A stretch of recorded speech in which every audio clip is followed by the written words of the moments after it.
Ce programme est financé par des amis et partenaires du ministère de Joyce Meyer. Et voici le danger. Quand vous attendez depuis longtemps et vous ne sentez pas que quelque chose arrive et il ne semble pas que quelque chose arrive, alors nous sommes très tentés de commencer à nous relâcher.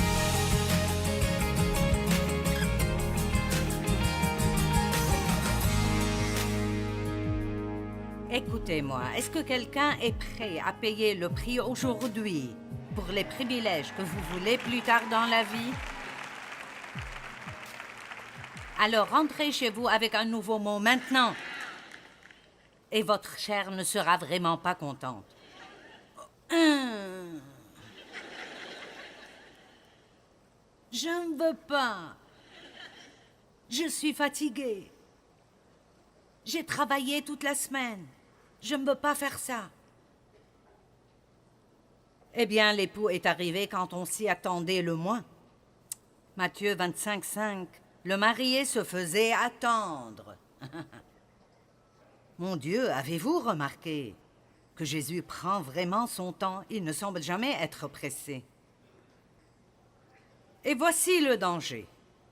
Quand vous attendez depuis longtemps et vous ne sentez pas que quelque chose arrive et il ne semble pas que quelque chose arrive, alors nous sommes très tentés de commencer à nous relâcher. Allez maintenant. Oh, vous étiez plein de feu quand vous avez commencé à utiliser votre foi. Dieu soit béni, j'aurai la victoire. Je confesserai la parole, j'étudierai et je ferai tout ce que je suis supposé faire. Une année est passée et 2 années sont passées. Peut-être 5 ou 6 ans sont passés. Et le diable dit, ça ne marchera pas. Ça ne marchera pas, tu ferais mieux. Tu ne fais que perdre ton temps. Mais c'est là, faites attention parce que c'est là que la bataille est vraiment gagnée ou perdue. Allez, vous devez décider que vous allez continuer à persévérer. Allez. Maintenant, je vais vous dire ce qui est important. N'oubliez pas ceci. Ne faites pas ce qui est bon juste pour avoir un bon résultat. Pourquoi alors devrais-je le faire? Parce que c'est bon. Et c'est votre nature. C'est dans votre nouvelle nature en Dieu de toujours faire ce qui est bon, que votre récompense soit bientôt ou qu'elle soit en retard. Que lisons-nous dans Hébreux chapitre 11, le chapitre des héros de la foi? Il dit « Tous ceux-là ont cru et ont attendu, mais n'ont pas reçu durant leur vivant. » Parce que Dieu nous avait en vue et il a remis afin que nous soyons inclus. Savez-vous ce que la Bible dit? Jésus dit, quand je reviendrai, qui trouverai-je dans la foi? Donc s'il revient dans 3 semaines, le dimanche à 10 heures, ne commencez pas maintenant à travailler votre foi. Continuez à la travailler tout le temps. Ce n'est pas, oh, on y va. Ce n'est pas la responsabilité de quelqu'un d'autre de vous garder heureux et encouragé. Allez. Faites très attention à ne pas juste transformer une réunion d'église en quelque chose où nous devrions nous amuser tout le temps. Ce n'est pas une réunion d'amusement. C'est là que vous devriez recevoir une petite fessée de la part de la parole. Elle vous fera, vous relever là-dedans et ravivera votre feu. Et oui, elle vous encouragera. Mais nous devons entendre toutes les facettes de l'histoire. Et vous trouverez que ces 3 paraboles disent vraiment la même chose, mais de façon différente. Et c'est que vous feriez mieux de faire ce qui est bon maintenant, autrement vous perdrez votre récompense, parce que le temps viendra où nous donnerons tous un rapport. Et ça ne se rapporte pas au salut, mais ça se rapporte à ce que nous avons fait avec ce que Dieu nous a donné. Que faites-vous pour aider quelqu'un d'autre? Oui, vous étiez juste un peu trop silencieux sur ce point. C'est une question que vous devez vous poser. Qu'est-ce que je fais pour aider quelqu'un d'autre? Et vous savez, je suis dans le ministère professionnellement et je pourrais dire j'aide les gens tout le temps. Mais il y a plusieurs années, Dieu m'a dit, c'est ton boulot, mais dans ta vie privée, je m'attends à ce que tu te comportes comme tu dis à tout le monde de se comporter. Et donc je prie tous les jours pour que Dieu mette quelqu'un sur mon chemin pour qui je pourrais être une bénédiction. Nous devons arriver au point où nous disons « Je refuse de laisser passer cette journée sans montrer Jésus à quiconque. » Vous n'avez pas besoin de prêcher avec des paroles si vos actions le montrent. Amen. 10 vierges, 5 sages, 5 insensés. 5 ont fait quelque chose en plus. Elles étaient préparées et prêtes. Je suis prête pour quand Jésus reviendra. Je n'aime plus le monde maintenant. Je n'aime pas comment il est. Et plus vous prenez de l'âge, plus vous êtes prêt à partir. Je comprends pourquoi l'apôtre Paul a dit « J'ai le désir de quitter cette vie, mais je demeure à cause de vous. » Amen. Au milieu de la nuit, on cria « Voici l'époux, allez à sa rencontre !» Alors toutes ces vierges se réveillèrent et préparèrent leurs lampes. Les insensés dirent « Écoutez cela, c'est toujours ainsi. » Les insensés dirent aux sages « Donnez-nous de votre huile. »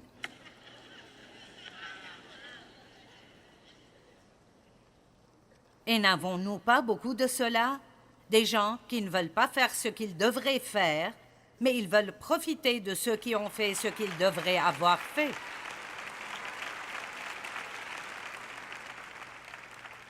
Et je suis tout à fait pour aider les gens. J'aime aider les gens. Mais à un moment donné, vous n'êtes plus en train d'aider, vous perpétuez le besoin. Et donc, je sens juste que je devrais mettre devant vous qu'il y a peut-être certains ici qui ont besoin de dire ce que ces vierges sages ont dit. Non.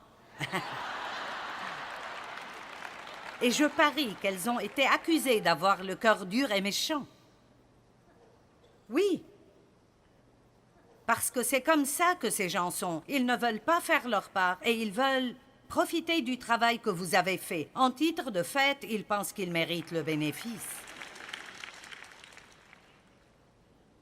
Et donc, si vous leur dites non, ils vous diront « Vous n'êtes pas un bon chrétien ». J'avais un frère, il n'est plus en vie, il avait 9 ans de moins que moi, et il a toujours eu des problèmes de drogue et d'alcool. Il est allé à la guerre du Vietnam. Et ils allaient dans la jungle, et beaucoup des soldats ont commencé à prendre de la drogue. Mais même avant ça, il était juste toujours irresponsable. Et je pense que toute sa vie, il profitait d'une autre femme. Il vivait toujours avec une femme qui prenait soin de lui. Et comme il est devenu plus âgé et sa santé était affectée par la drogue, il a dit qu'il voulait réparer sa vie. Donc nous lui avons envoyé un ticket de bus, nous l'avons ramené. Il était un désastre, ses dents étaient abîmées et il avait une mine terrible. Et donc nous l'avons pris comme projet et nous nous sommes assurés qu'il était né de nouveau et nous l'avons laissé vivre chez nous pendant près de 4 ans. Il s'est vraiment redressé. Nous lui avons fait ses dents et acheté une voiture et il avait de bons habits et il mangeait sainement, il a pris un peu de poids, il a eu une copine. Mais je suis arrivée au point où j'ai senti que la grâce n'était plus là pour qu'il vive sous notre toit. Je ne voulais pas m'occuper de mon frère le reste de ma vie. Je m'occupais déjà de ma mère, de mon père et de ma tante veuve. Et j'aime aider les gens, mais je ne voulais pas passer ma vie entière à m'occuper de personnes qui pourraient et devraient s'occuper d'eux-mêmes. Et c'est là que vous devez écouter Dieu et être prêt à dire non de temps en temps et ne pas vous occuper de si quelqu'un vous juge pour cela. Donc, Nous lui avons dit qu'il était temps pour lui de s'occuper de lui-même. Nous l'avons aidé avec un appartement, mais très vite, il est retourné à la façon dont il vivait avant. Pour faire court, nous ne l'avons pas vu pendant des années et... Donc, il vivait à Arizona avec une autre fille et... Ils avaient tous deux des problèmes de drogue et pas d'argent. Et donc, elle a en fait appelé et elle m'a dit que je devrais ouvrir un compte en banque pour elle et mon frère. Oh oui, et mettre 2000 $ chaque mois dedans. Parce qu'après tout, tu as ce grand ministère et supposément tu aides les gens et c'est ton frère et tu devrais l'aider. Savez-vous ce que j'ai dit? Non.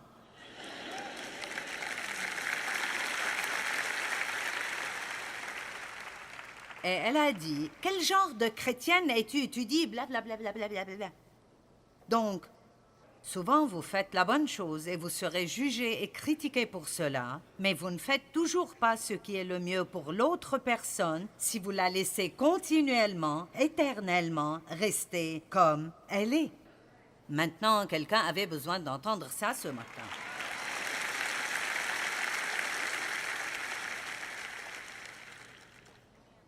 Eh bien, elles ont dit non. Il n'y en aurait jamais assez pour nous et pour vous. Courez plutôt, vous en achetez chez le marchand. Eh bien, le problème est que... Elles ont manqué l'arrivée de l'époux alors qu'elles faisaient ce qu'elles devraient avoir fait. Allez. Quel est notre mot magique aujourd'hui, maintenant? Combien d'entre vous, avec l'aide de Dieu, essayeront de faire quelques changements sérieux?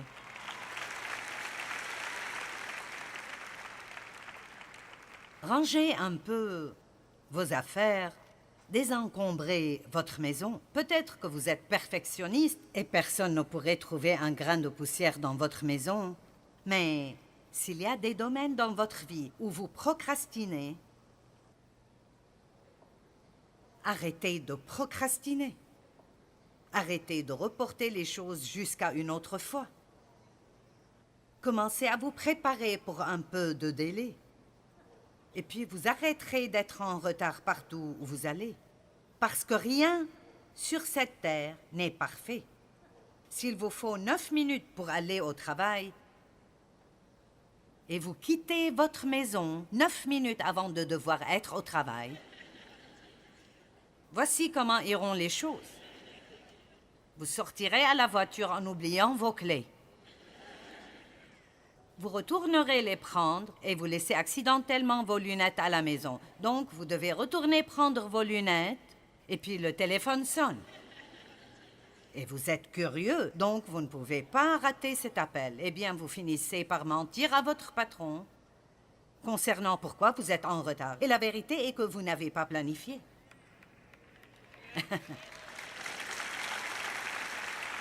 Allez, j'espère que vous m'aimez toujours. Ceux d'entre vous qui sont en retard souvent, m'aimez-vous toujours? D'accord, très bien.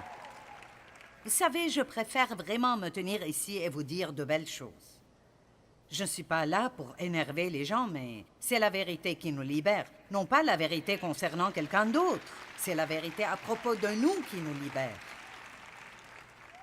La Bible nous prévient des dangers d'être un chrétien endormi. Restez en feu. Pensez-vous parfois, où est ce vieux feu que... tout cet enthousiasme que j'avais le jour où j'ai été sauvé? Vous savez quoi? Ravivez votre feu. Ne laissez pas ce feu s'éteindre. Stimulez-vous. 1 Thessaloniciens 5:6. Ne dormons donc pas comme le reste des hommes, mais restons vigilants et faisons preuve de modération. Marc 13:35. Veillez donc, car vous ne savez quand viendra le maître de la maison, ou le soir, ou au milieu de la nuit, ou au chant du coq, ou le matin. Craignez qu'il ne vous trouve endormis à son arrivée soudaine. Ce que je vous dis, je le dis à tous, veillez.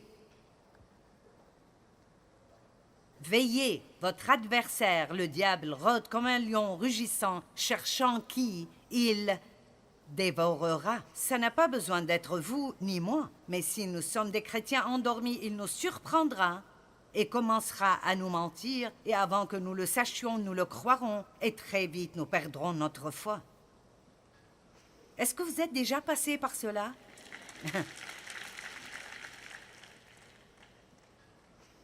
Vous devez être fatigué, vous applaudissez si peu ce matin. Il y a 66 versets dans la Bible concernant l'importance d'être vigilant. 66! Et ça ne veut pas dire de regarder tout le monde pour pouvoir les critiquer. Ça veut dire regarder le monde et réaliser combien nous sommes proches. Ça veut dire regardez-vous et assurez-vous que vous ne tombez pas ou vous ne reculez pas dans des domaines de votre vie. Faites attention à ce qui arrive dans votre pensée. Faites attention à vos mots. Combien de fois dites-vous à vos enfants « Fais attention à tes mots » ? Eh bien, Dieu dit la même chose. Garde ton cœur plus que toute autre chose, car de lui viennent les sources de la vie. Regardez ces choses et ne vous laissez pas reculer. Ne vous laissez pas être paresseux et procrastiner. J'ai entendu une histoire sur comment le diable avait donné à ces démons vétérans d'entraîner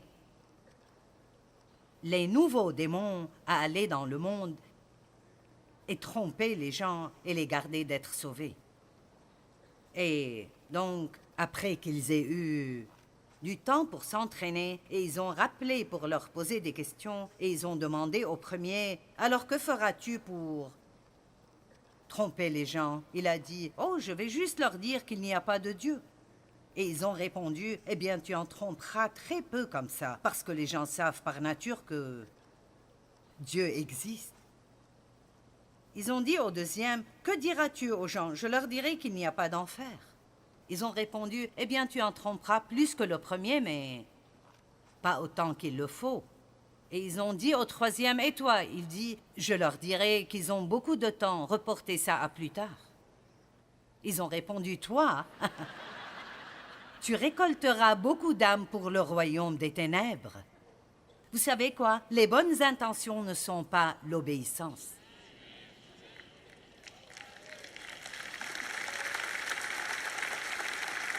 Croyez-moi, je vais arranger les choses. Ma sœur et moi, nous nous disputons depuis 18 ans. Je vais... Quand? Plus tard.